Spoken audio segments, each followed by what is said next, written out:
Ang 1,000 taon. Pagkatapos nito, may nakita akong anghel na bumababa mula sa langit.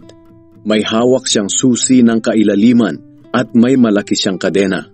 Dinakip niya ang dragon, ang ahas noong unang panahon na tinatawag na Diablo o Satanas, at saka iginapos ng kadena sa loob ng 1,000 taon.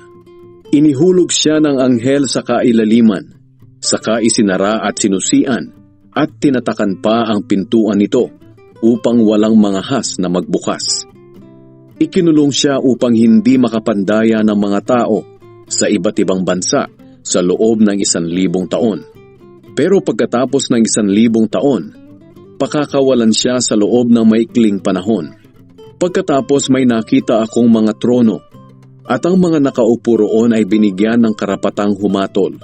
Nakita ko rin ang kaluluwa ng mga taong pinugutan ng ulo dahil sa pangangaral nila tungkol kay Jesus at dahil sa pagpapahayag nila ng salita ng Diyos.